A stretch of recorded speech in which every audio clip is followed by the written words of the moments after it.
Toutes les technologies dites égalisatrices ont creusé les écarts. ChatGPT ne fera pas exception. À chaque génération, on nous vend une techno comme égalisatrice. Elle va sauver les enfants des milieux défavorisés, elle va niveler vers le haut. Spoiler, à chaque fois, c'est l'inverse qui se passe et l'IA ne fait pas exception. Dans les années 80, c'était la calculatrice scientifique. On promet l'égalité d'accès aux maths, résultat, les enfants des classes moyennes apprennent à s'en servir intelligemment, les autres copient des résultats sans comprendre. Dans les années 2000, le plan ordinateur pour tous, on donne un PC à chaque collégien. Résultat, les enfants suivis à la maison apprennent à coder, les autres jouent avec des MMO. Dans les années 2010, les MOOC égalisaient l'enseignement supérieur mondial. Résultat, 80% des inscrits sont déjà diplômés du supérieur, d'après Harvard 2015. En 2024-2025, on remet ça avec ChatGPT. La DEPP, l'organe officiel du ministère, vient de mesurer l'écart en juin 2025.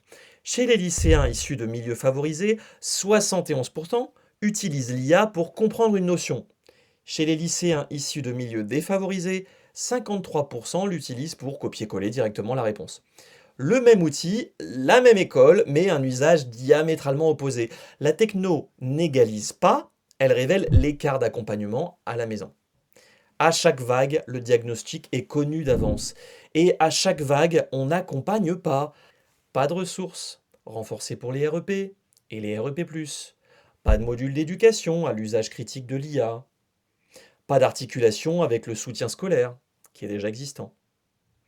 Le coût pour combler ce vide serait de l'ordre de 580 millions d'euros sur 5 ans, soit une fraction du budget que ce gouvernement a consacré à autre chose, bien d'autre chose.